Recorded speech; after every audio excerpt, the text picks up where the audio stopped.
Oh boy, Timothy. How's it going, man? How's it going? Wow, it's going good, man. How are you? I'm blessed. I'm blessed. You look blessed, my friend. Thank you. Thank you. Thank you. You look blessed. Yo, I've been looking forward to talking to you for so long, man. Yeah. I appreciate you reaching out, man. Thank you. Absolutely. Yo, you know what though? You're doing such great work, man. Like you're doing amazing work in the community of people in recovery. It's impressive. I was mind blown when I saw your videos. Hey, I appreciate you saying that. Thank you. Thank you. I'm amazed at the response from the videos. They were just some videos. One of the things I like to do on YouTube, if I go through something, I like to share it because I know there's other people doing it. Mm-hmm. And I thought maybe, a couple hundred people might watch and and then, just they started taking off. And the one video I had about boredom and sobriety, yeah, apparently the YouTube algorithm really liked that one. But yeah, I really feel it's a big deal to me because like someone who's been through it, exactly. to be able to do anything to help other people in any way means a lot to me. So it's really a blessing. Yeah, man. Like one thing I really want to do is that we gotta find a way to actually sit down properly and get you on our YouTube channel, just like as a proper sit down, go through your life story, and just educate the population, especially like the guys who are in recovery, right? Like your kind of strength that you have shown was incredible, man. And what I love about it is you connect to nature, like in your videos. You're so it's so mind-blowing because me being African, right? I grew up in Africa, so I'm seeing your videos like, yo, this guy is taking me back home. Nice. Yeah, when COVID gets all worked out, man, you definitely got to come out to Montana, and we'll link up and do a real video, take a couple hikes, maybe hit the national park. Yeah, absolutely. Yo, like for real. Tell me though, why do you choose to go through the woods? How do you get so connected to the nature like that? It's crazy because like I never really had that connection to nature. When I first started doing like seasonal jobs and working in like national parks and stuff, people would always invite me hiking, and I'd be like, nah, black people don't hike. I was on that type of ignorance. Black people don't hike. We don't do that. Then I just we don't do that. I was like, no, y'all go. I'm good. But like I forget when I finally went hiking one day, and then it was just something almost spiritual. Mm-hmm. I always say like nature is my church. Like I feel like I commune with God or with the divine more when I'm just out hiking, and like you got water and rivers and lakes and trees, and I just feel it feels right, if that makes any sense. And so absolutely. These days whenever I can, I was out taking a walk earlier today. It's been in the negatives. It's been like negative 13, but it was 18 degrees today, so that's warm. So I went for a walk. Wow. I went for a walk early today. Yeah, because nature it seems to just speak to me. I just want to say hi to a couple of guys who are joining us. I know Scotty here is saying what's up. I appreciate you. I appreciate you guys that are tuning in. Steve Forex, I appreciate you guys tuning in. Everybody. So Tim, I think what you just spoke about being connected to nature right here, I really do like it, just because in today's world, I'm realizing in support of mental health, they're really promoting that like being one with yourself. You gotta find where you can really just connect. You don't have to believe in God, but just finding something to connect to seems to be working out pretty well. I agree. I'm a big believer that so much of like what we come in contact with in regular life is not real. I'm always saying this, like so much of what we feel is so important in life is not real. And I think that's why we end up turning to substances and abusing them, is because we're trying to find something that's real and does something, chasing money. It doesn't make you happy. Just chasing women, men, whatever, does not long term make you happy. And I think sometimes that's why we turn to substances to like find something that works, which that doesn't either. Yeah, It's yeah, not yeah, real yeah. either. But when you do, yeah, when you can find something real in life to connect with, you know, and use that as to help you, you know, kind of use that as a foundation, a base to like help you. I feel like you can disengage from a lot of the destructive things that we turn to in this life that really don't do anything for us, you know? Yeah. So I just got to comment here, courage and patience by those 8 years sober. Congratulations, my friend. I mean, that's incredible, man. That's You know what, that's though? big. That's big. My why I like talking to someone in recovery and who's been through addiction is that I personally work within the industry itself, but there's a certain knowledge and understanding of people in recovery that you may never ever get unless you've been through it yourself. So like this guy, my friend here, says what, 8 years sober. Like it's impressive, but it's even more impressive so for me because I don't understand how you can stay away from something you've ever known to give you joy or maybe calmness for 8 years straight. Like it must be incredible to have the strength to say, you know what, this was not good for me, but now I want to live a sober life. Like I've never known what it's like. So maybe we don't appreciate just being 1 week sober as compared to someone who's been through it. Yeah, so just walk me through the stages of recovery, maybe relapse and everything. Just what is that like? Okay. Definitely the I think a lot of times, yeah, that's why whenever someone says they're any amount of time sober, I always clap, congratulate, you know, especially like that first week, because that first week is hard. Yeah. That first week is rough. Yeah. Because you're, like I always like to say, like you're fighting against so many forces within you. Like that's, for me, that's like the hardest thing about quitting, is that it's you fighting against you. Okay, like there's so many other things in life that is you against something else or some outside force. Yeah. But like it's you telling you to drink, you know. And that first, you know, and when you've been, you know, drinking for 10 years, every time your brain said drink, you were like, okay, as soon as you could find one, you're like, all right. Yeah. So that first week is really hard because like your brain's like, all right, drink, and you, the same person, have to be like, no, I'm good. And your brain's like, drink, and you're like, yeah. no, I'm good. So that first week is really hard because it's like an internal struggle, internal battle. One of the things I always like to point out was like that struggle gets better. That struggle gets easier. It gets better. So a lot of times when you're in that first week, first month of recovery, like that's the hardest part because you're like, man, I don't want to struggle like this for the rest of my life. Wow. And you just get kind of, that's why that's the period where a lot of people relapse, is because you're like, you know what, if I'm gonna have to struggle like this my whole life, I'm gonna just go back and drink, or whatever your drug of choice is. It's like, you know, but I love telling people like, hey, hang in there, it gets better. And then, you know, you may go 3 months, you may go 6 months. And what happens then, it's another little interesting thing.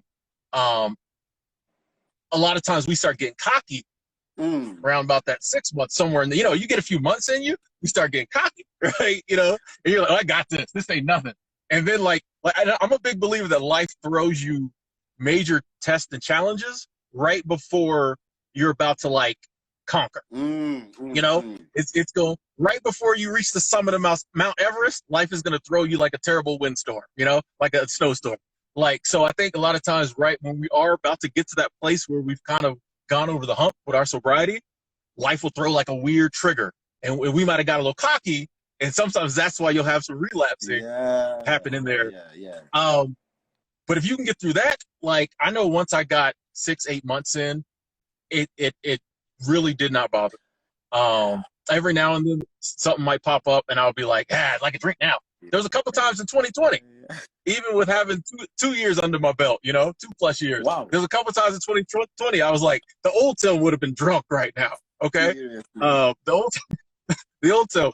But, and one of the things, like, when it comes to like relapses, I really think we have, and I understand it because I was the same way. I really think we have like the wrong view of relapses. Okay. You know, if you've been sober for 90 days and then you drink for 2 days or drink for a week and then you start getting sober again, you got 90 days of winning and then 2 days where maybe you didn't do what you wanted to do. Yeah. A lot of times we'll say, oh, I relapsed, and get so down on ourselves. And it's like, dude, you went 90 days. Whoa, okay, you know what I mean? I see what you're saying. Yeah. I see. Yeah, we view relapse as like a hard break, and it's like, no, it's a process. Like, you went 90 days, you're up. You know, last year you drank all year. Yeah. This year, if you only drink 100 days out the year, that's a win. I see. You know? I see. Yeah.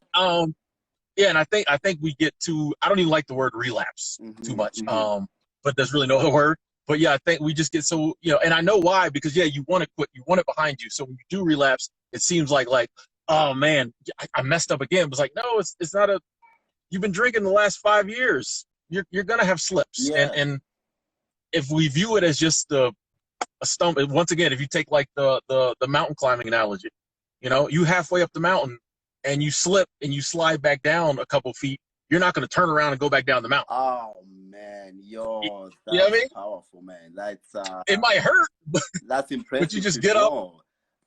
Yeah. Well, I'm saying that you just get up, brush yourself off. Sorry, Tim. I'm just saying from our world here, working on the other side of it, all we hear is the word relapse, right? Or you relapsed. That means you went back to the substance. But we don't literally focus on, dude, you only relapsed 1 day. It's okay. Tomorrow doesn't mean you have to use. So if you went 90 days, we took a break maybe. Let's just continue with our success story. So I think people need to be empowered to understand that, sorry, you went through that. However, it doesn't mean now in your relapse, you must use every day for the next 5 years again. You could have relapsed, yes, but for that 1 day. But look, man, while you're still strong, let's keep going. Yeah, I think there's just a lot of negative energy associated with relapsing. And that's one of the things I really try to do in my videos. I'm trying to, in my small way, you know, try to take away a lot of the stigmas and the negativity. I'm a big believer in, like, you know, what alcohol, whatever your poison is, especially alcohol. Since so many people do it socially, it's socially acceptable and it's fine. There's such a stigma on people who like can't drink. But I'm just like, I equate it to like a peanut allergy. Okay, there's some people who can't eat peanuts. Yeah. All the rest of us is out here eating peanuts all day long. But some people can't eat peanuts, or they're in the hospital, right? There's some people can't eat gluten, can't eat wheat. You know, I can't drink. You know, like it's nothing wrong with me. I'm not a bad person. It doesn't diminish me as a human being. It's just that when my body takes in alcohol, crazy things happen. I'm allergic. Correct. I'm allergic. Boom, boom. So like, yeah, I'm allergic. You know, so it's like if you can take away all that negative stigma, and because a lot of times it's the shame and the guilt that makes us continue to drink. Something's wrong with me. I can't fix this. Because for a lot of us, alcohol is our only coping mechanism. And it's because it's our fault, because a lot of times we haven't given ourselves the time to work on ourselves. Every time like we're a little down, we get drunk. So we haven't put in the work to like grow healthy coping mechanisms, right? So whenever we feel shame, we feel guilt, we mess up again, we go right back to the bottle. But it's like, you don't have to feel that shame, you don't have to feel guilt. You know, people who can't eat peanuts don't feel guilty. No, they just don't eat peanuts. You know, so it's like, I can't drink. There's no guilt in it. I just have to, you know, yeah. So why that's important to me is that, number one, like I told you before, right? I have a cousin who suffers from alcoholism. Grew up with a guy, right? One of my closest buddies, really, as a cousin. All I ever known growing up. So now that he goes through this, he's like, what, about 10 years older than me. it's kind of like, you know what, man, you're my bro, you know, like, I wish you didn't. But there's something that I would never, ever understand why he leans to it. And I think like what you're telling me right now is kind of eye-opening a little bit. Like there's a guilty, there's a shame that comes with it. And there's, I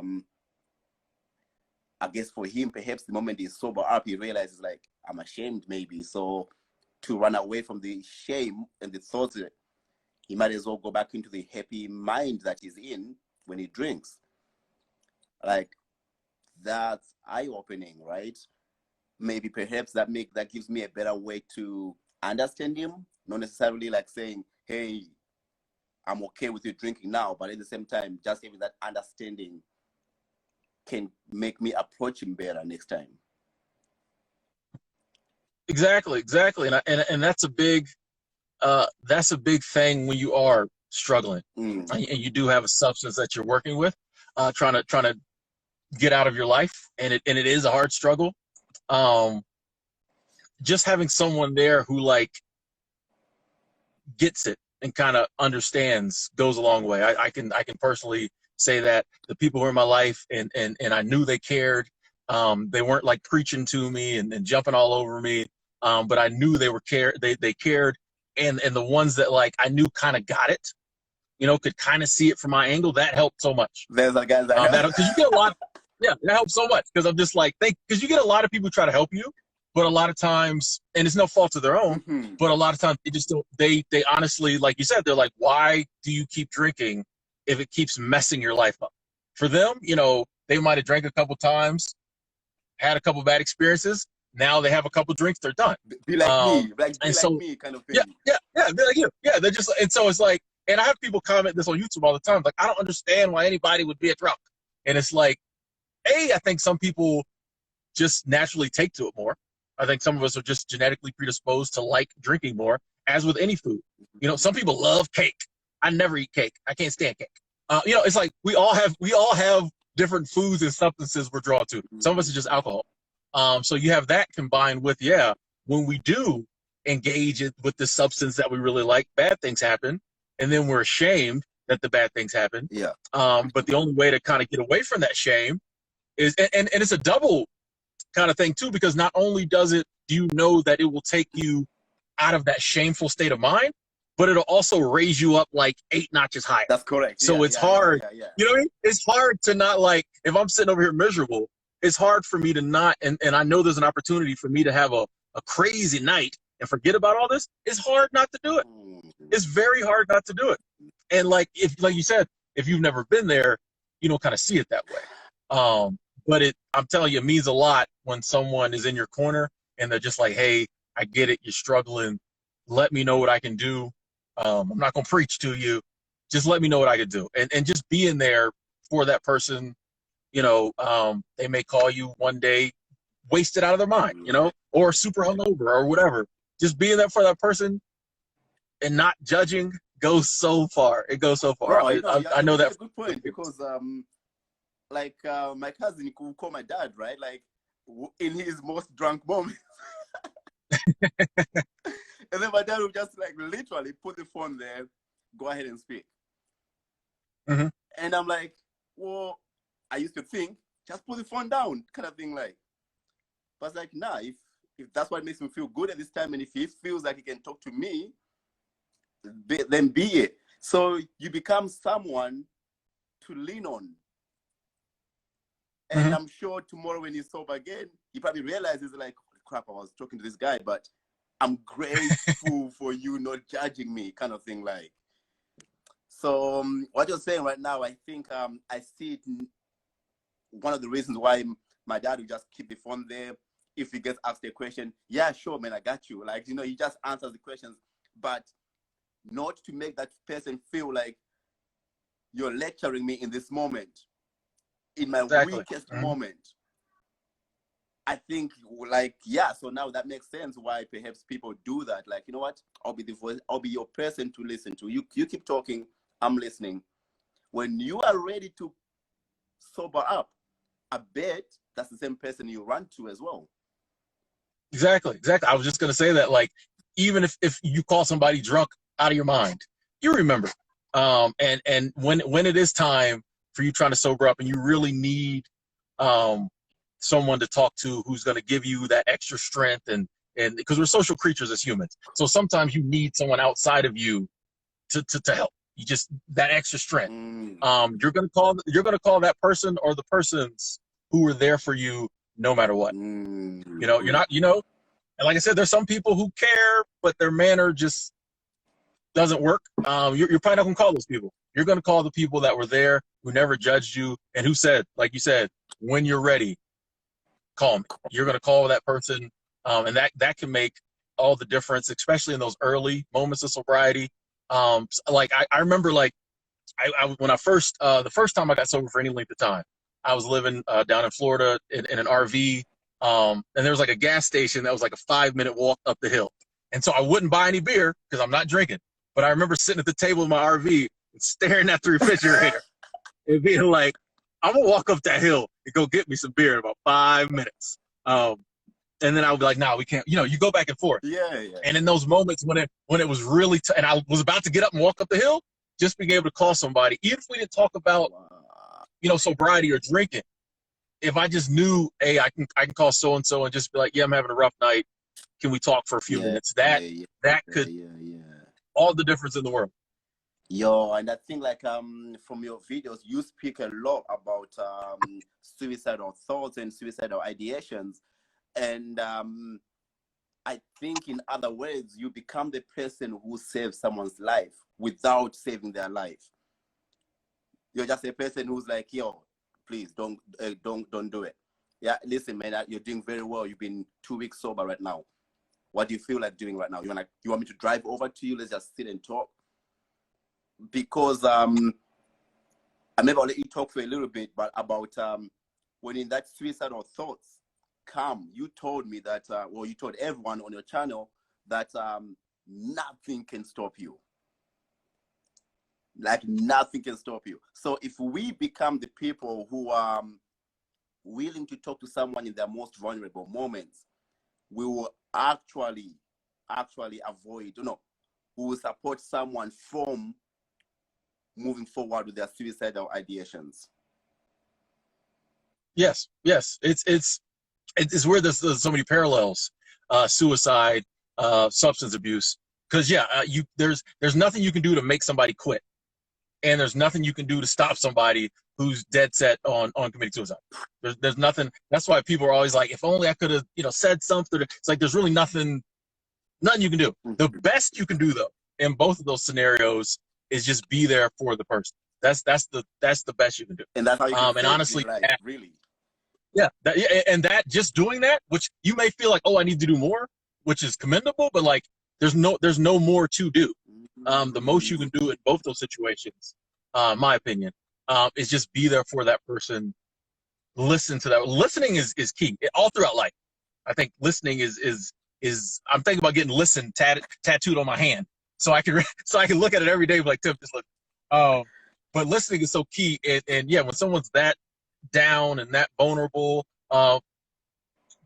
listening is the best thing. Just let them get it out, pour it out, and that means so much. Like, trust me on that. For someone who's been both those situations, just having, and it doesn't even have to be a long phone call. I've been in some been really down, depressed, scared. One phone call, we talked for like 5 minutes, and a buddy of mine just saying, like you said, hey, you got this. You're doing well. Don't even worry about it. You got this. I know you're strong enough. Suddenly I was strong enough. like I've been sitting analyzing it for 2 hours, and a friend of mine who I know loves me just saying, you got this. You're strong enough. I'm like, okay. And that's more powerful than a person who's saying, how dare you? We raised you right. We want the best of you.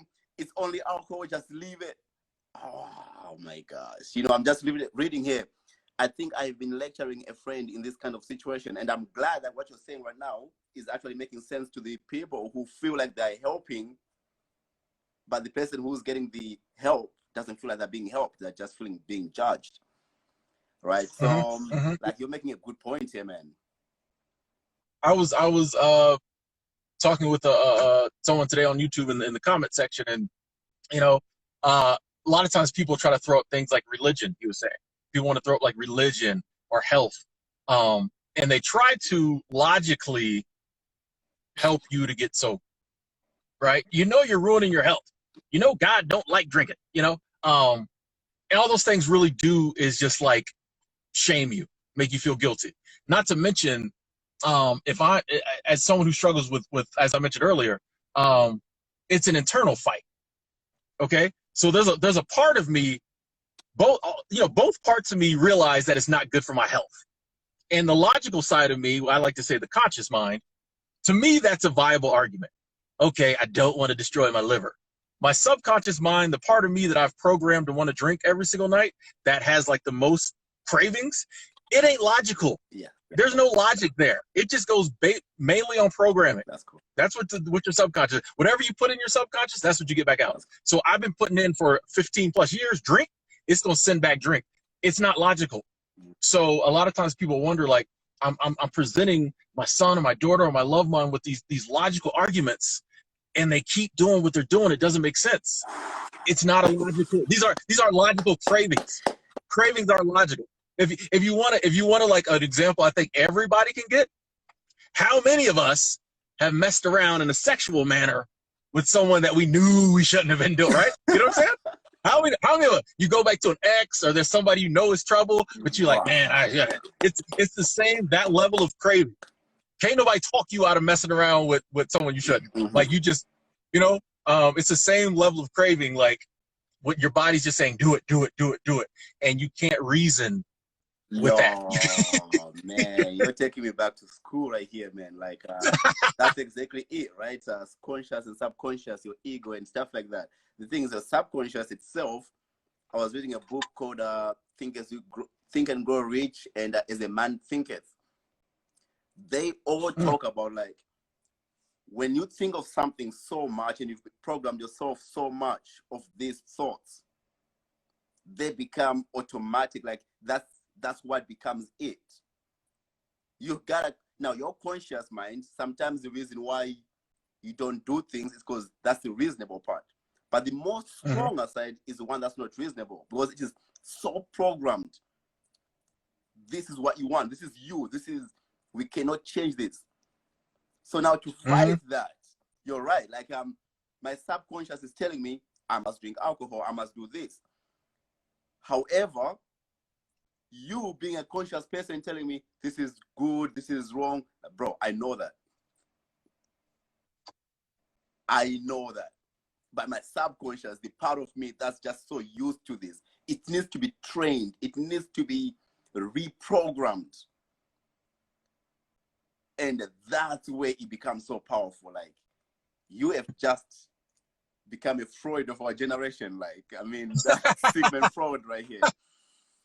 It's so true. It is so true. I have my own weaknesses that I kind of like, I just struggle with.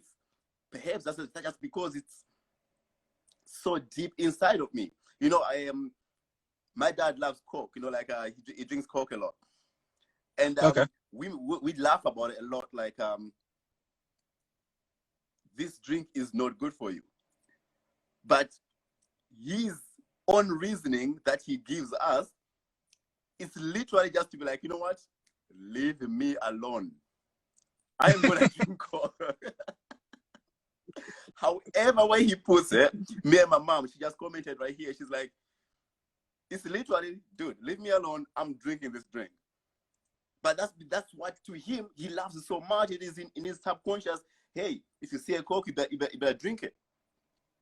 Yeah. Your reasoning of too much sugar, too much this is like, dude, I am educated, more educated than you. I know these things. Exactly. Yeah. So, yeah. Like, I mean, if you think about it, talking to someone who's that great point there, like you said, is more educated than you. Like, yeah, if I'm drinking every single day for a decade, I know more about drinking than someone. I know it. Like, you know what it does to your body? Yes, I do, because I was hungover for 7 hours yesterday. And you know what I mean? Like, I know, it's almost like preaching to the choir sometimes. Whoa. And I know it comes from a place of love for a lot of people, but it's like, if I'm living these bad health effects and I'm not stopped drinking, you telling me about it isn't going to be what tips the scale. Like I'm living it. You know, if me being hungover literally every Saturday doesn't stop me from drinking, you saying, you know, that's bad for you is not. And like I said, I know it comes from a place of love. I know because I have friends who struggle with addiction. And a lot of them some harder drugs, pills, things like that. I was part of that generation. Like I was in my 20s when like pills first came through, you know? And so I've seen so many lives destroyed. People that you never would have thought they had a problem. Just totally different people. Sadly, some of them lost their lives. And so I know the feeling of being on the other side of it and wanting to do something. So I know a lot of what people say and what they do, it comes from love. Because like the hardest thing in the world is to see somebody you love over there destroying their life and you be powerless to do anything. You know, it's easier to destroy your own life than to watch somebody else destroy theirs, you know? So I know people mean well, but a lot of times it's just like you're preaching to the choir here. Like I know everything you're gonna say, but like you said, I'm programmed. But the good thing, this is why I love talking about the whole programming subconscious aspect, is that just how you programmed your subconscious to want to drink or want to do whatever you're struggling with, you can program it to not do that. You can change the program. It's like a computer.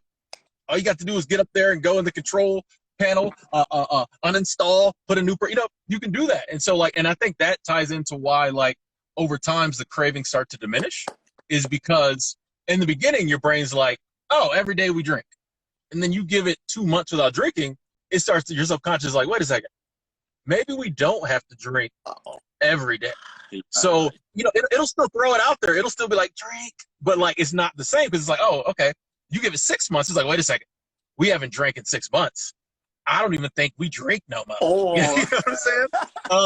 And then it just happens. Maybe like you'll be in a situation and there's multiple triggers. You'll go out with your friends. And then your brain might be like, ooh, I remember last time we did this, we drank, maybe. And then you shut that down. And then you've come to a place where, yeah, your subconscious has been reprogrammed.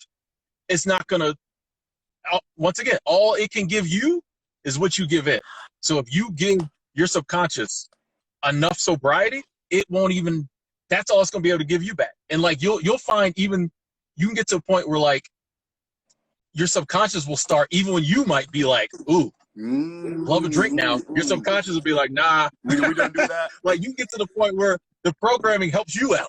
Once you reprogram. You're a good point here. Let me just go back a little bit. So you've just said the reason why one becomes the alcoholic that he becomes is because of the teaching yourself so much that, hey, drink.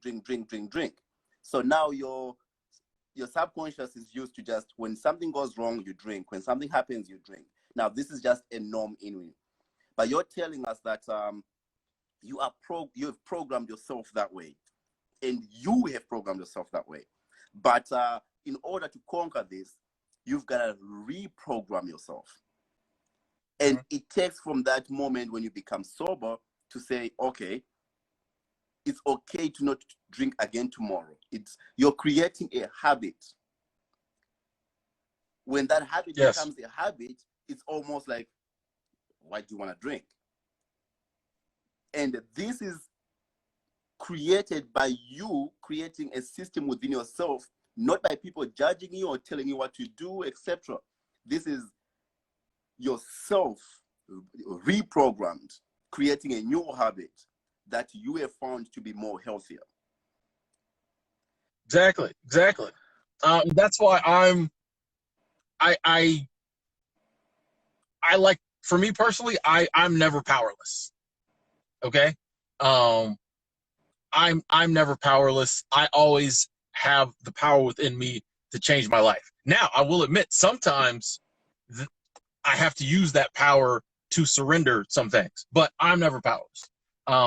And yeah, I think we all have that capability to change that programming. You know, you have the power. Like it's a lot of times I think we can be waiting on, it's like, oh, I can't do this. I'm waiting on something outside of me to come in and help me change. But I really think at the seat of it, it's something in here And when people realize that, I think it makes it easier. If no one's ever like broke it down for you like that, you might not get it. You could be spinning your wheels trying to figure out what to do. Like, I try to quit, I can't quit, I try to quit. But sometimes, like, I'm always a big fan of saying life is very simple. Like life is very simple. If you can put in enough time not drinking, you can reprogram your mind to not tell you to drink. And so the mental cravings definitely will not be as bad. Now, some people have very bad physical cravings, other things like that, but the mental cravings and that thing in you that says drink, drink, drink up here, you can get to the point where it's changed. It's not even gonna, Wow. It's not even gonna tell you to do that. And like, we get so programmed to do so many things in life, and we honestly, most of us don't even realize we've programmed ourselves or allowed society to tell us to program ourselves. But once you realize that, like you said, you just start different habits, and that becomes the new program. Programming isn't bad. It's only bad when you're programmed to do things you don't want to do, like drink on a regular basis. But yeah, you can put good programming. That's what successful people do, or people who have good life habits. They just did them enough that now it's what they do. Wow. Yo, you make a good point, man. I want to touch a little bit about and hopefully you can even educate the community as well on, when it comes to sobriety and recovery, alcohol becomes one of the toughest areas to recover from. Not only is it tough due to cravings, but it's actually one of the most dangerous. Recovering from alcohol is the only process that can actually lead to death, more than any other substance. I'm just wondering, if you can tell me about your experiences with, if you've ever had any tough recovery moments that led to seizures or anything. I was fortunate and very blessed that I did not have the physical withdrawals. Wow, good. I don't really know why. I honestly do not know why.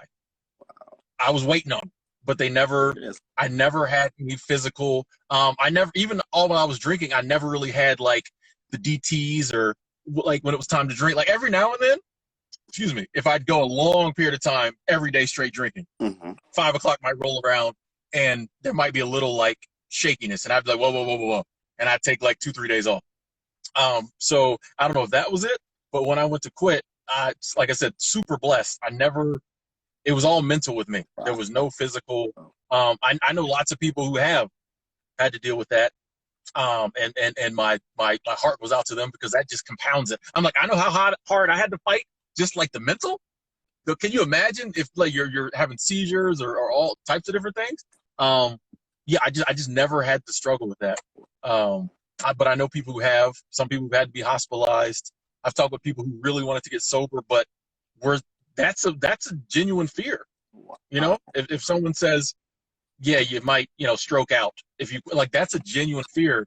And I think sometimes on the outside looking in, especially if you've never dealt with something like that, you might look at a person and be like, why is this person continuing to kill themselves?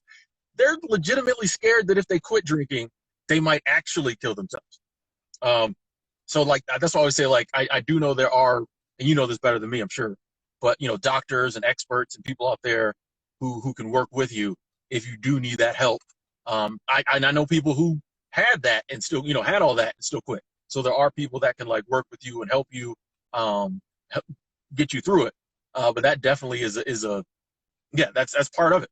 That's part of it. Just reading comments here, like you have a liver of an elephant. Like, I have to say, man, like, you know what? I did want to make sure that we just put it out there as well, that people to understand that quitting alcohol is not just as simple as that. Because unlike, I have to say, quitting heroin, any opiates, it's difficult because of the withdrawals. But then when it comes to alcohol itself, not only do you get the withdrawals, but you also get the issue of possibly succumbing to death. So I think it's just nice that you touched up on that, and just, like you said, you were fortunate enough that you didn't have to experience it. However, there are a lot of people who are suffering from alcoholism out there that do know that if you quit, you could end up 6 feet under. So now, how do we help that person? How do we say, slowly quit, because now I have to give you alcohol to help you not drink. Do you know what I mean? So yeah, that becomes a little yeah. bit difficult.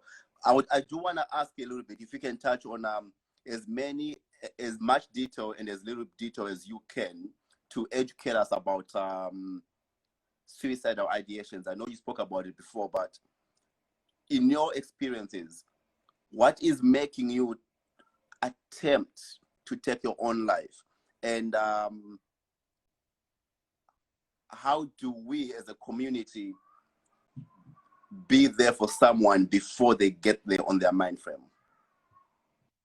I think this kind of goes back to what we were earlier saying about like logical, illogical. I know for me, there was nothing that I could point to and say, this is why I tried suicide. And whenever like the few times I had to be hospitalized for suicide attempts, things like that, the nurses would always say the same thing. Cause I was like 18, 19. And they's always like, you're a handsome young man. You got family who loves you. Cause my family would always show up. It was like, you got a great life here. Your friends have been calling. You got a great life here. Like, why would you want to kill yourself? And I would, at the time, I wouldn't want to talk. But later, when I would talk and open up, I tell them it's not logical. For me, it was not logical. It was not like, this happened, I want to kill myself. I personally just didn't want to be alive. Wow. Now, I think it might have been like a chemical imbalance. I don't know. Maybe there were some like deep-rooted things in my past. Maybe I did. But like there was nothing I could point to and be like, yeah, my girlfriend left me, I want to kill myself. Wow. You know? It was just a deep feeling of, I don't want to be alive, so why not die? Like that was like that was my whole reasoning. I was like, I don't want to be here. I would tell my mom that constantly, which to this day I feel bad for what I put her and my dad through with that. But I would constantly be like, Mom, I don't want to be here. Like I just there was like, you know how every morning when you wake up, even if you don't want to get up and go to work and stuff, you do have like this innate desire to be here. You know? Wow. I didn't have that. I would wake up and be like, this again. And so like I wasn't in touch with like my emotional side when I was younger. So I was like, you said you wake up and say, this again? Yeah, there wasn't that thrill of like, oh, today I could do this. I would just wake up and be like, it was like going through the motions every day. It's like a job. It was like going to a job you hate 24 hours a day. You know, like it was just like, oh, this again. Okay. And there was I was just bleh, you know? So it was just like, since I was a very logical kid, I'm like, well, if you don't like life, try death. But to answer the second part of your question, I know for me, people being there and it got to a point where like, I was like, you know what, even though I don't really want to be here, I started to see what it was doing to my parents. Because, you know, I was always doing little stuff to try to kill myself, but there was a couple of them that landed me in the hospital, got me Baker acted. I was in the mental hospital, things like that. So those major ones that, you know, I had to be away from my family for, you know, 2 weeks or a month, until they released me. And just seeing what it did to my family, the love started to take over from just that pure, you know, and I was like, you know what, even if I don't want to be here, for my mom, my dad, my sisters, my friends, I'll stick around. Yo, man, let me tell you something. What you just told me right now, man. We preach this, but I don't think we believe it, or I don't think we practice it. You just told me love is what saved your life. It was the love. It was the love. It was the love. And I, you know, I don't want to be that selfish of a person. You know, I start to realize, okay, this is pretty selfish. And this is something that no one can tell you, because if someone had told me you're being selfish, I would have been like, what, you know, it would have sent me the other direction. But I had to realize for myself, okay, you're being kind of selfish. And then time, the big thing was time. It just, I don't know, over time of me, you know, still kind of being pretty down, not enjoying life, but saying I'm going to stick with it for my loved ones. Over time, it just kind of shifted, you know, and then I find myself enjoying certain things. Do you know what though? Hold on. You're telling me you cannot install love into someone. You can't. You can say, hey, love, start loving someone. Yeah. You can say, yeah, I'm going to inject some love in you right now. it is something that's developed, that comes with time. You learn to love. When you learn to love, you understand this is what being selfish means, and this is what it means to not be selfish. And then, oh my gosh, like, listen, you found this within yourself by watching these people you love. It took me a minute. Sorry, continue. Yeah. No, I'm sorry. I cut you off. I'm sorry. Yeah, I was gonna say it took me a minute. Especially I think like at this age, I'm 18, 19. Like you don't really see, but then you see pain in your mom's eyes enough times, and this is like, nah, I can't. And that you're right, because the love stopped me from continuing the behavior, and then time just came through, and like I don't know if whatever imbalance I had within me shifted, or maybe just enough love built up that like I was like, okay, I do kind of like being here, but and I don't really know the time frame because it just gradually happened, and one day I just started like enjoying life. And I was like, oh, this isn't so bad. Like, I don't have to. This is a true story. I don't know if I've ever really, I might have said this before, but I got a buddy who could vouch for me on this. I used to keep a garden hose in the trunk of my car for years because I was like, if I ever decide I'm ready to check out, I'm going to use that hose to do the carbon monoxide checkout. Like, I literally kept the garden hose in my car for that reason. Like, that's how hardcore I was in this. And then the day came when I was like, you know what? I'm gonna take that hose out the car. I don't think I'm gonna like that is a fact. My buddy used to call it the suey hose. He's like, you still got that suey hose in your truck? But took it out, and since then, life is amazing. It's beautiful. It's wonderful. It has its ups and downs. But since then, I haven't had those urges, those desires. And that's what I'd like to tell people. And sometimes suicidal people may not want to hear that. Or people struggling with depression. Just saying time, because a lot of times we want quick answers. But I'm like, for me, it was, if you can hang in there, if you can hang in there, sometimes life will fix it for you. If you can hang in there. And same thing kind of like with the sobriety. Over time, the reprogramming, like, the tools you have step in and can change the situation. And it's something that you can't see. Like a lot of times in life, we won't try something unless we have a clear-cut path, okay? A lot of times we'll be like, nah, I'm not going to do that. I don't see how I can't figure out how I'm going to do that. I'm not going to start on it. But a lot of times you just have to have faith that there's an answer, that it's kind of like a hike. You can't see the end of the trail when you start at the trailhead, but you have faith that someone's done this before you and they've made it there and made it back. So a lot of times you just have to like have faith that like, if I start down this path, I'm going to find a way, the universe, the source, whatever is going to help me.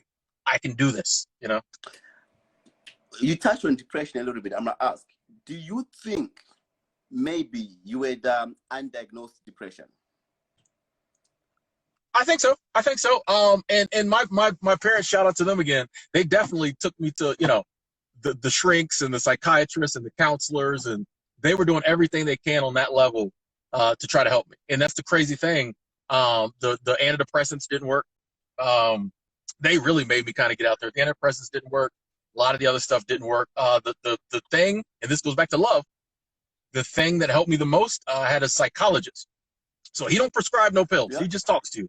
His name was Dr. Davison. I thought this guy was the coolest dude in the world. He always had on like nice suits. He drove a BMW. I was like, this dude is nice. I was like, I want to be him. But all he did was talk to me. And he didn't talk to me about depression stuff. He didn't, you have any suicidal thoughts last week? Like, he would ask me, like, I'd get in there, I start talking, and I might mention, yeah, there's this girl I was trying to talk to, blah, blah, blah. I come in next week, he'd be like, so, this Erica, did you talk to her this week? Like that type, and I had a bond with him, and I promise you, all the other stuff, I don't remember names, what it was.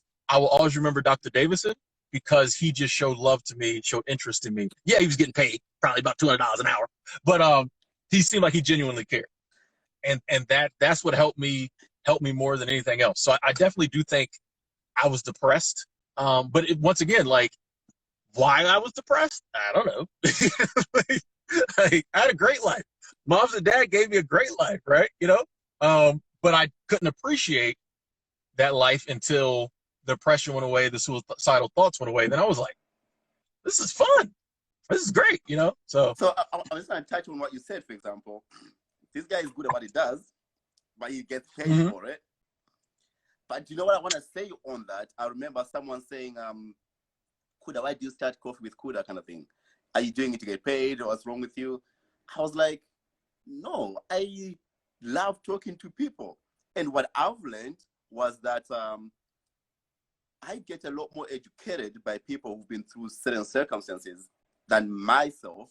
And that's what I want to learn from people who've been through something. It's like asking a PhD teacher about what Africa is like. No, go talk to me. Like, do you know what I mean? Like, just, I've been to Africa. I know what it's like. So talk to me instead.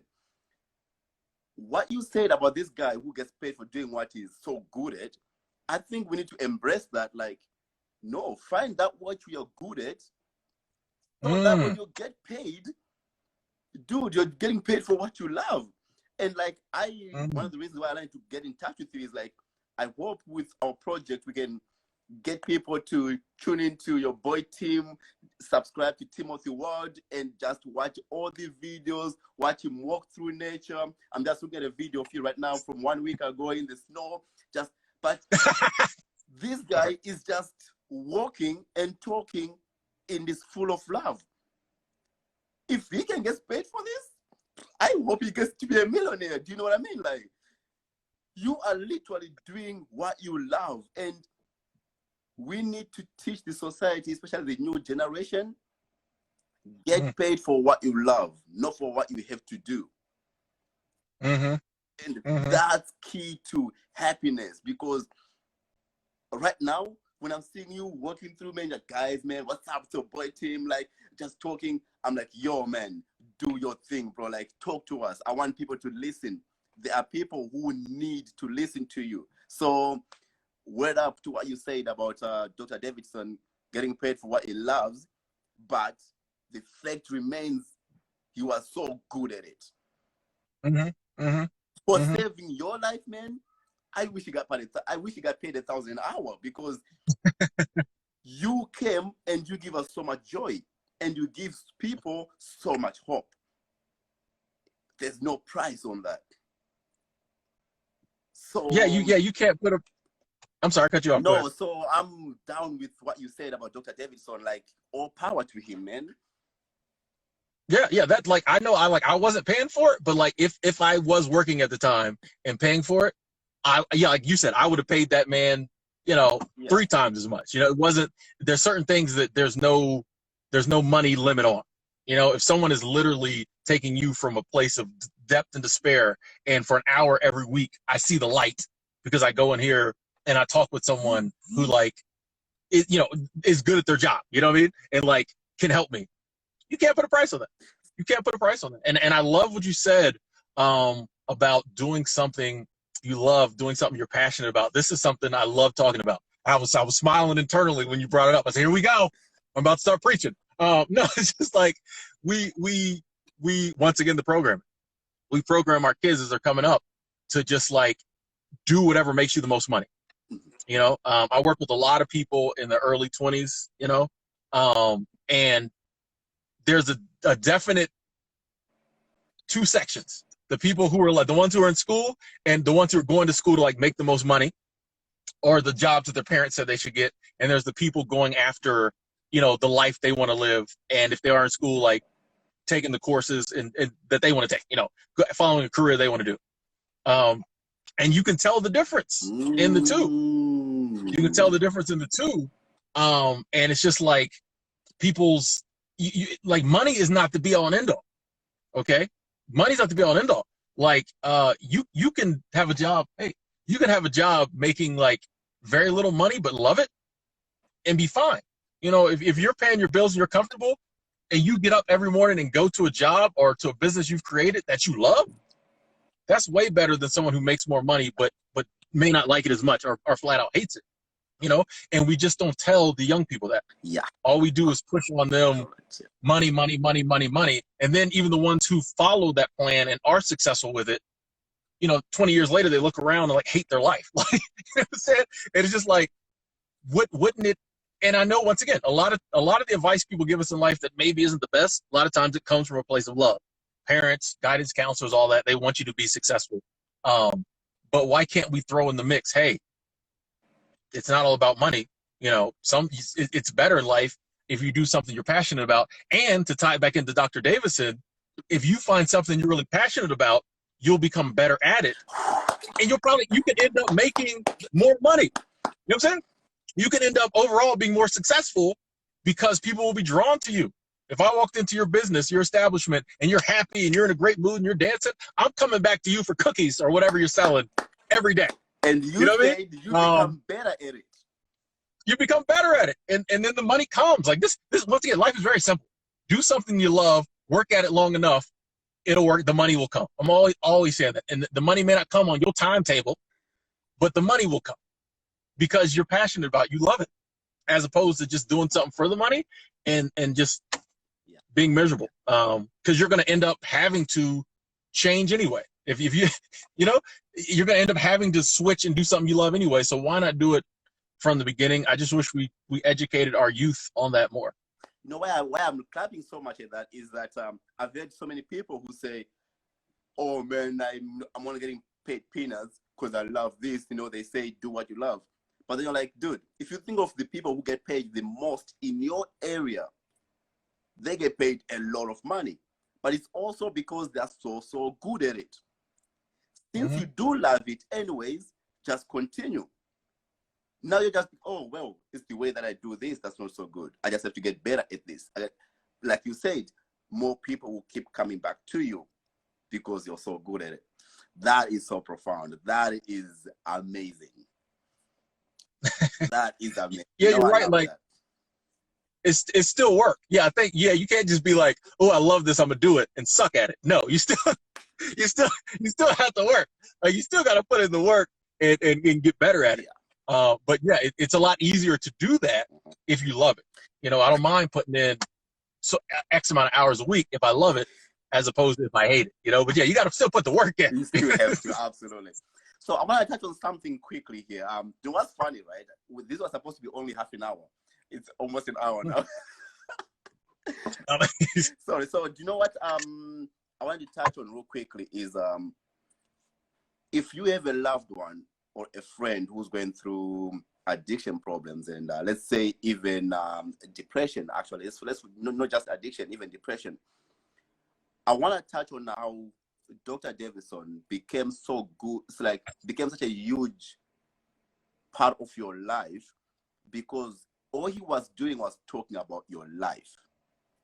And why that's important to me is if you love someone and they are so close to you, all you need to do is talk to them with their, because you already know this person, you already know that they're dating this girl, you know, that's all they want to talk about. They just want to talk about life generally. So imagine this doctor is seeing this guy once a week. That's 1 hour a day, by the way. That's 6 more days that he's not seeing this guy. By you being a family, being a friend, you can see this person 3 times a week, 2 hours without getting paid. If you just literally give them your time and talk about things that interest them, you are much more successful to help this person. Why wait for this person to go to a doctor? Well, you're already their friend. You're already their loved one. Just go there. Exactly. Thanks, Nicole. Yeah, and huh? I was just saying thanks for Nicole. She's just commenting. But sorry, my friend, continue. Oh, no problem. I exactly, like it's. I was thinking when you said that, I'm like, yeah, like I was thinking about like how community isn't what it used to be. Community, you know, I'm big. We have 30 seconds. Wait, we have 30 seconds. I'm gonna cut it. I'm gonna come back. I'm gonna invite you back in. Okay, sounds good. Talk about the community being involved, and I'm gonna tell you something about. Let's just cut it. We'll come back. Okay. Yeah. There we go. Okay. You are back. I'm back. I was having technical difficulties. I don't know what's happening. We're back. Let's go. Okay, welcome back. So it was just getting heated, man. It was getting good. I really like where this was going. So you were going to talk about the community at large. Yes, yes.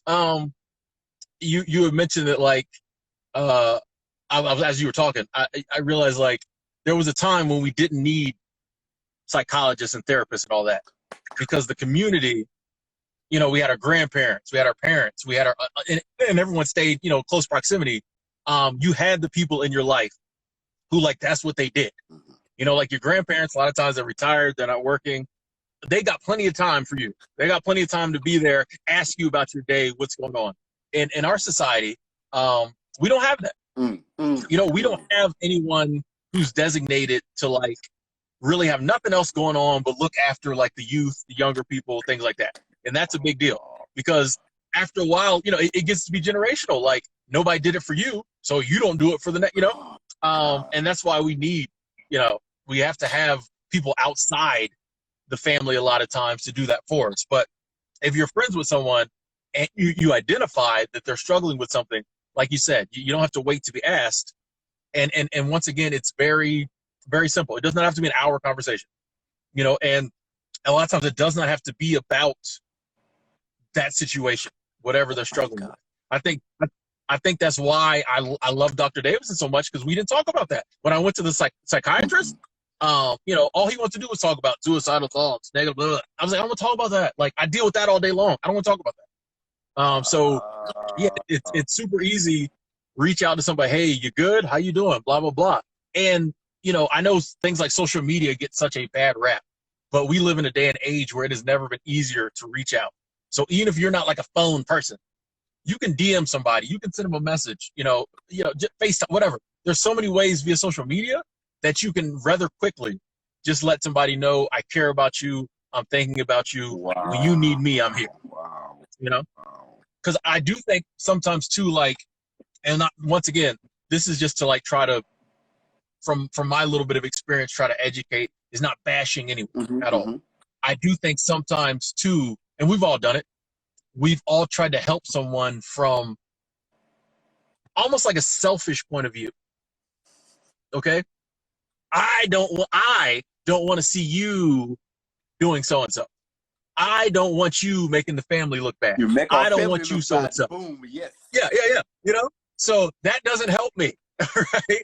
So if we can reach out to people in a very unselfish manner and say, hey, I'm here for you. Whenever you want to talk, you want to make changes, you want to be around, you want to come visit, I'm here.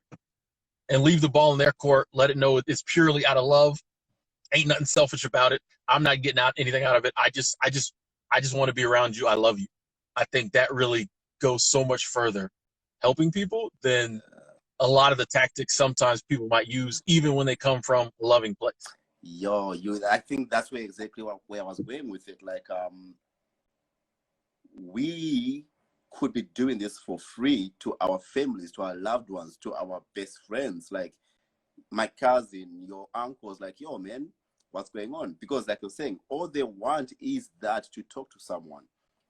And we make it so, during this time, we make it so impossible because I'm too busy. I have work. I have to do this. I've got too much commitments. And it's because of those commitments, while the next person now has to pay $200 an hour to go look for a psychologist to do the same thing you could be doing for free. And when the tables are turned, you'll be just coming to me anyway because we are friends. And it is that, oh man, I was talking to Kaylee yesterday. If you watch our Instagram live, she mentioned very much like the opposite of addiction is connection. If people are connected, they don't need to go to addiction. I was like, Kaylee, I don't care if you learned this from a 12-step program. I heard it from you. And I am happy you told me. And we have to let people know that addiction is the opposite of connection. Connect with people. What's going on, man? And sometimes we know actually that something is wrong with the person. We're just like, man, this guy needs help. Let's get this guy to Dr. Davidson. No, man.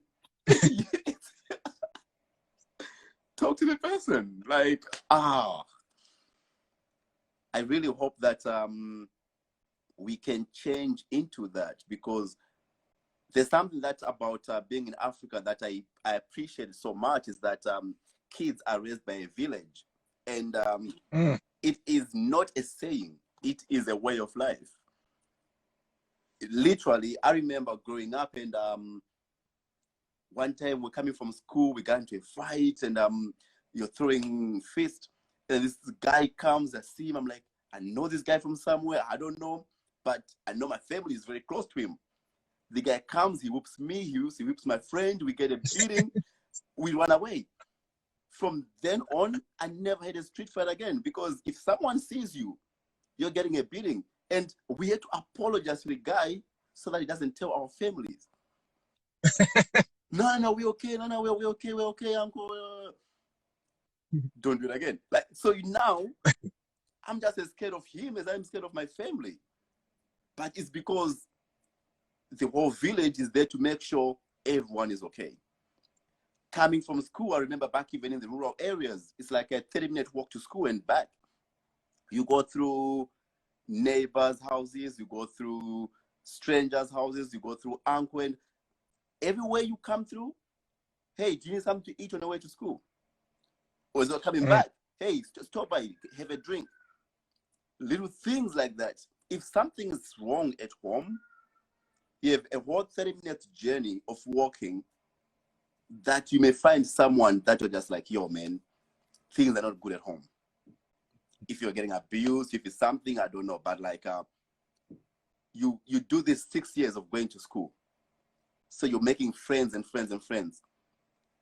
And we have each other. And to that point that you learn to understand the phrase being raised by a village, it is not a saying, it is a way of life. And like you're saying, unfortunately, those are the old days in the Western world. But I wish we could bring it back. I do too. Like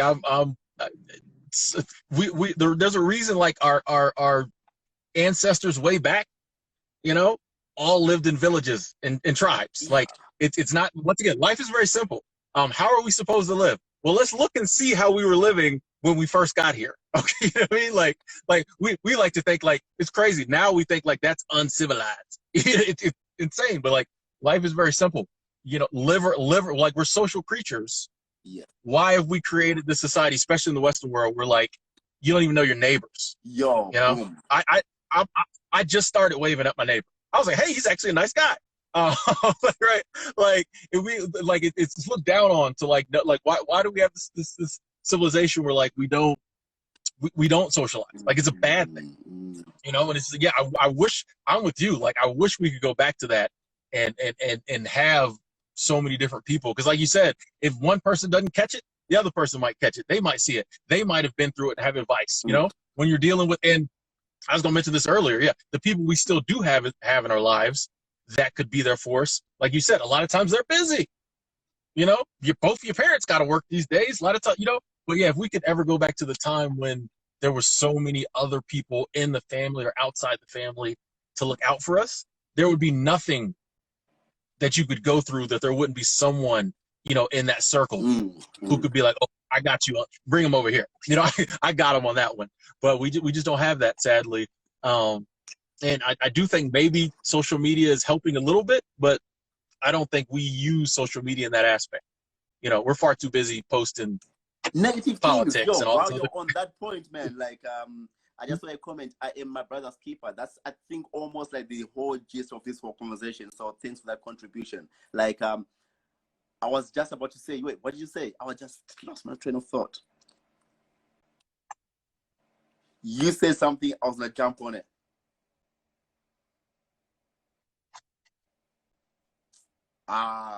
Ruby commented, I am my brother's keeper, and took me off my train of thought. I was about to preach. I was going to go. It'll come back to you. You're like, there it is. Yeah. There it is. No, but I think it's very vital, man, that if we can continue to join and work together. One of the reasons why I've become so connected to the community in recovery, social media use. She is right. Tell me. Okay, so social media use, actually, the unfortunate thing is that we are using it so negatively. If you find the things that are most shared, it is that bomb that went off. It is that guy who was cheating and he got caught. It is that mother who was drinking in front of his child. It is anything that is negative is considered funny. And then we share that on social media. There's nothing that is like, wow, these guys are working well together. Let's show people this. Do you know what I mean? Like, and the Gorilla Glue thing, funny enough, very good comment. It's like, the Gorilla. I am in no way, shape, or form am I understanding what have I learned from the idea of Gorilla Glue. It's stupid, it's funny, we laugh, but it becomes the phenomenon on all social media platforms. But I follow different guys now on my YouTube channel who talk about surviving through addiction, recovery and stuff like that. And I'm like, why don't people share this? Why don't people talk more about this? Why don't people come together and be like, oh yeah, Gorilla Glue, yeah, funny, cool, whatever. But look, here's someone who's doing great in the community. Here's someone who was successful by doing A, B, C, D. So it should be used to bring communities closer, not to push people apart. Very good comment from Nicholas over here. So you brought up a comment about social media, man. When it's supposed to be used for its act and do almost the opposite. And now it is things that are so negative that are just being so pushed and pushed and pushed. Don't get me wrong. Some good things are coming out of it. That's how we get to see you, right? There are people in addiction who are being empowered by people like you. So I just wish that social media could be used further and more for the good things. I agree. Like it's the social media, the internet in general. Pretty much anything. What I love about the internet is pretty much anything you have a issue with and you need advice, help, information on. You just go to Google and type it in, and like something will pop up. But most of the time, what do? A lot of people, you're just scrolling through Facebook. We're scrolling through Instagram. We're scrolling through YouTube. Meanwhile, we got all these problems we need fixing. Or, you know what I mean? And there's people on there who can like tell us how they did it, but we get so wrapped up in the negativity. So like it's us who's to blame. It is. It's us. You're like, right, man. If we didn't look at Gorilla Glue Girl, you know what I mean? Like it appeals to some part of us. I don't understand. It doesn't make sense. It seems like the good stuff would appeal more. Yeah. But that negativity, all that, for some reason, that's what we want to look at. And it's just like, if we could collectively change everybody's mindset on that, there so many of our problems in life would be fixed because there's people talking about them. There's nothing you can be going through. This is another thing I think is important. Like, as humans, we all think we're so unique when it comes to our issues. There's nothing. I don't care how dark, dirty, disgusting. There's nothing any of us are dealing with in life that somebody else has not dealt with. And there probably is somebody brave enough to mention it somewhere on the internet. Some stuff I feel like we don't have a loud enough voices talking about on the internet because nobody wants to be the person to admit some stuff. But there's nothing you can go through as a human other people have not gone through. A lot of cases, sometimes people very close to you have gone through it. They just don't admit it. But there's nothing that someone else hasn't been through that they couldn't help you through. And I just wish we use social media to tap into that, as opposed to just seeing who's breaking up with who and what celebrity did what, stuff like that. Absolutely, man. I think what I would like to see is I was reading my friend sent me an article yesterday saying the number of people who have died from opiate overdose is just about the same number as people who have died from actually COVID-19. But the thing is this, the whole world is a legit just COVID-19. But this is something that, don't get me wrong, it's definitely wrong. I mean, we still need to be aware. But there's also people who are dying from opiate overdose. That if we teach each other, and the funny part about it is that COVID-19, we're going through trial and error on what works. with addiction, yes, it's trial and error and what works, but we have millions of people who've been through it. Thousands of people like you who are on YouTube telling people, guys, you can do this. And there's even 1,000 more people who are looking for people like you to say, somebody help me, please. So if you see Timothy over there saying, guys, here's what I had to go through, here's what I did, and here's how I was successful, share that. Because like you said, there are people who don't even admit that they have drug issues. That person just wants to watch it in the comfort of their own home. Wow, Timothy went through this. Wow, oh, cool. All of a sudden, they are happy. They found the ways that Timothy was able to conquer it. So now, I hated the idea of talking to a psychologist, but let me try.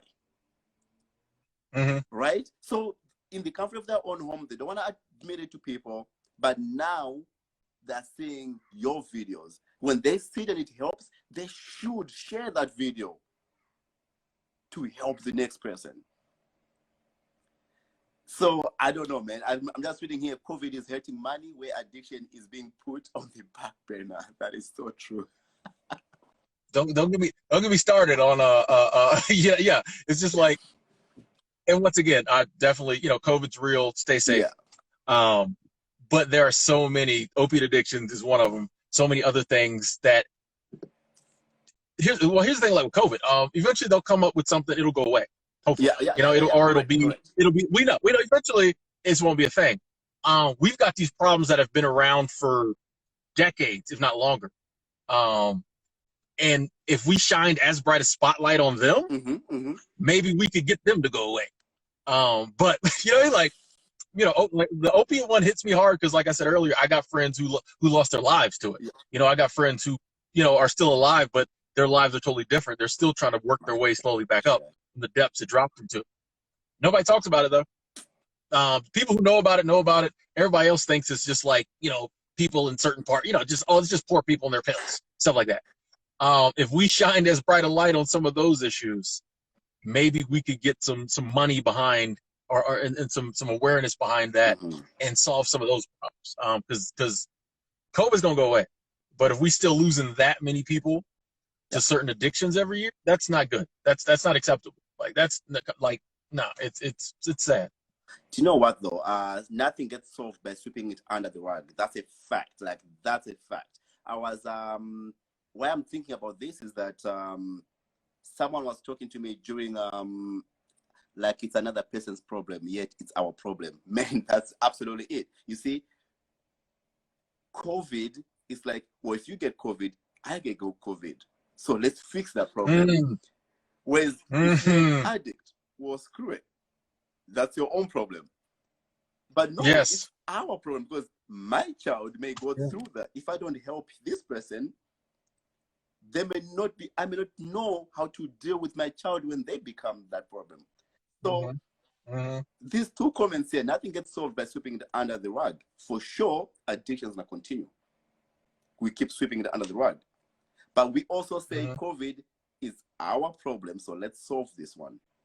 But addiction is the actual person's problem. So, hey man, Tim, do you go see a psychologist? Like, hurry up, like get better. We don't want to say, how can we solve this problem as a society? And that's an interesting point that, man, I don't know. I think some piggybacking on that too. I think someone mentioned the money. COVID is going to make a lot of money as it's being solved with the vaccine, stuff like that. There's money in the solution. When it comes to addiction, the money's in the problem. Every pill that someone overdosed on, somebody got paid to make that and sell it and also to prescribe it, right? The money with a lot of addiction, every time somebody, takes a drink, the money is in the addiction with substances. Something like COVID, the money's in the fix, you know? So when things don't make sense in the world, start looking at the money. And it's just like, on some level, nobody wants to fix a problem that makes certain people millions and millions and millions of dollars every year. But you know what though? That's a point that bothers me because we as a sorry we as a society, we can make a lot more money if we help more people who are in addiction. Let's support them so that, let's say, they fight and conquer the addiction. Now, as an economy, you have 1,000 more people who are now working and are employed and paying taxes. However, we must take the loss today. In this 1 year period, we're going to take a loss by just fighting addiction. When we solve this addiction, in the next 10 years, with 1,000 people who are working, contributing to the society, contributing to the economy, you have teachers, you have lawyers, you have nurses who come out of this, man. If you just imagine how much the society and economy alone can benefit, is where I think we underestimate. So on that point, I do agree that there's money to be made by treating addiction, but there's more money to be made when addiction is actually gone. Yeah, because economies will prosper, man. We don't live in a society, sadly, though, where anybody wants to take the loss today.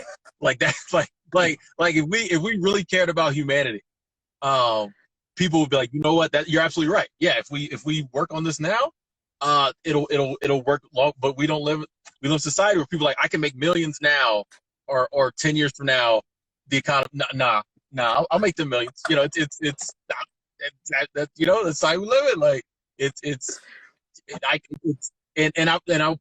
I was gonna mention this earlier, but when we were talking about different addictions and how some are harder, one of the things with alcohol that I think makes it even harder than some of the other ones is that, like, if I get off heroin, I get off pills, I get off, you know, coke, whatever, I don't see it every time I go to the grocery store.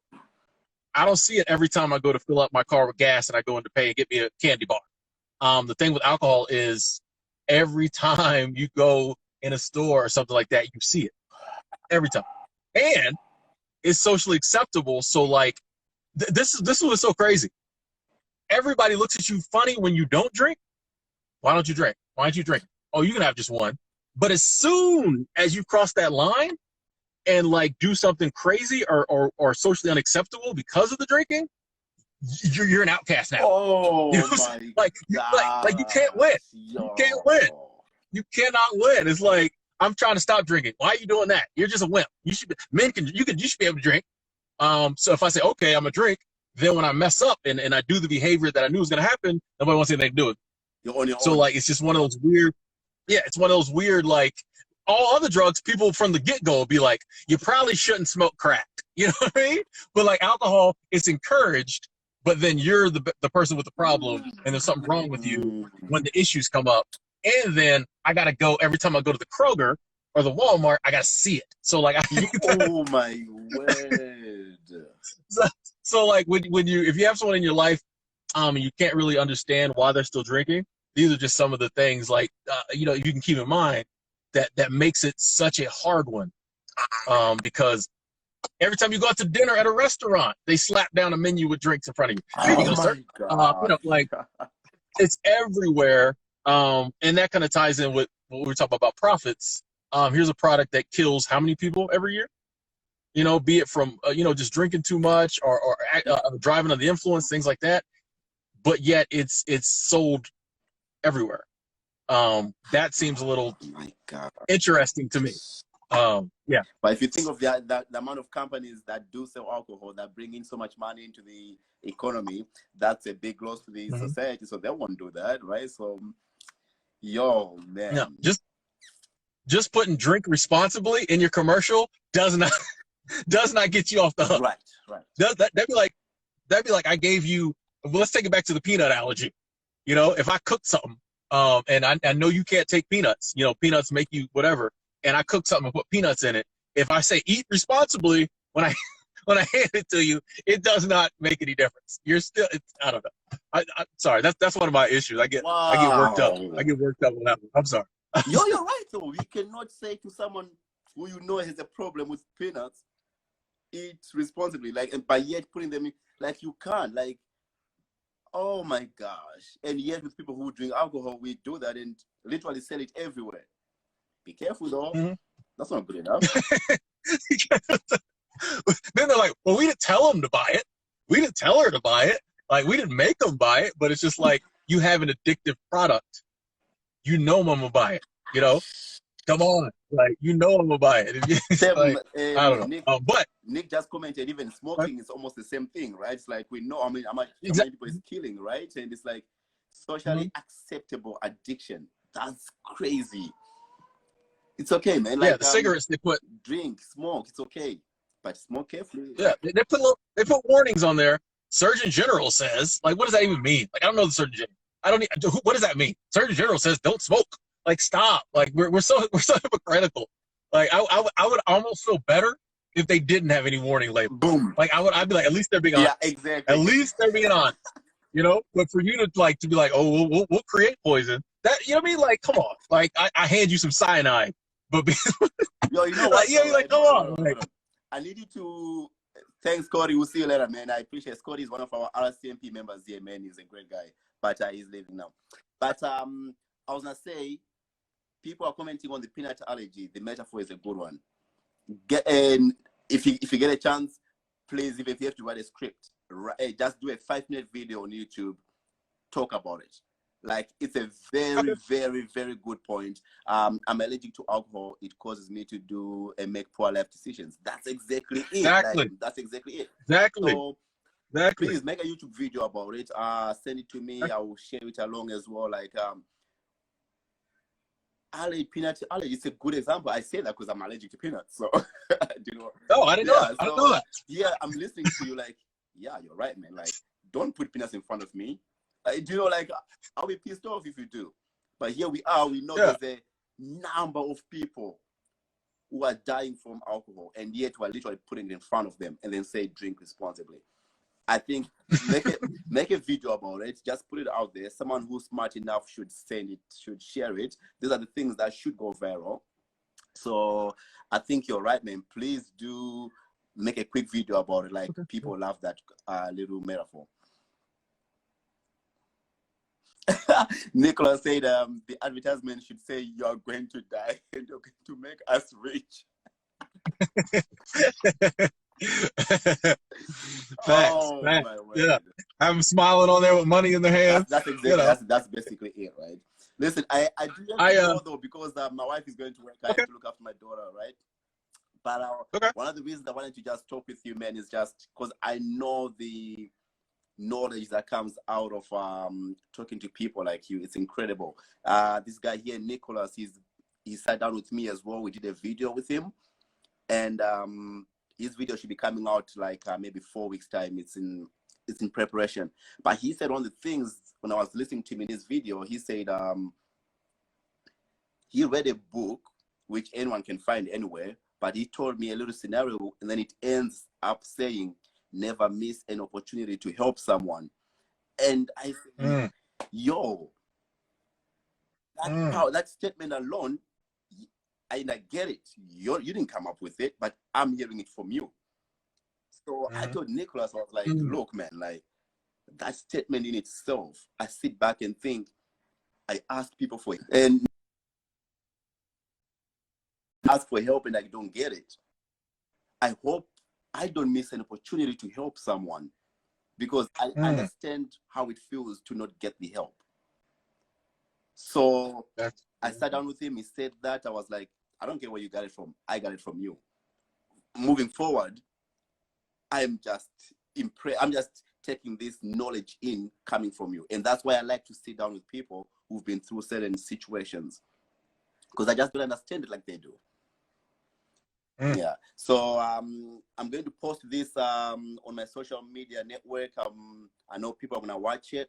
I just want them all to, as much as they can, check Timothy Ward on YouTube, subscribe, watch his videos. Man, like, he goes through a lot of stories. I know you talk about why you've never been married, why you have no kids. Like, I'll let people watch that. They can watch it. You have a video, Don't Call Me the N-word. Like, you have good stories, man. Like, I really like it, and I hope people can just tune in there and say, like, here's a guy who's been through what I'm going through, but he conquered it. And just look at the smile, look at the joy, look at the freedom he has in his life.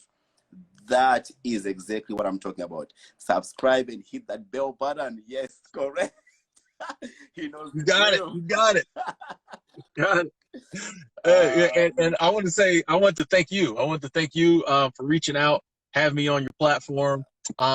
This was a great conversation. I think we've made a friendship here. Absolutely, You know, absolutely. I definitely want to stay in touch. And then, you know, hopefully we can find some ways to do some videos and some other stuff in the future. And keep this going, because this was fun. This was fun. I had a great time. This was amazing, man. Yeah, so listen, I'm gonna hit you up for sure. Hopefully we can do one more chat before the end of the year. By that time, I know we have moves that. By that time, I'll have more people following me. I'll send them towards your way. But most importantly, I gotta fly over there, sit down properly, record this, and do it nicely in the woods, walking. Oh, yes, man. Yes, we're going hiking. We're going hiking. We're gonna do that, man. Like, you've taught me a lot, and I really appreciate it. And people are going to enjoy just listening to your videos. So, thank you. Tim, all the best, man. Thank you so much. Same to you. Awesome. Thank you. Guys, thank you so much for tuning in. I'll take you later. It takes a village. That's correct. See you later, bro. See you, man.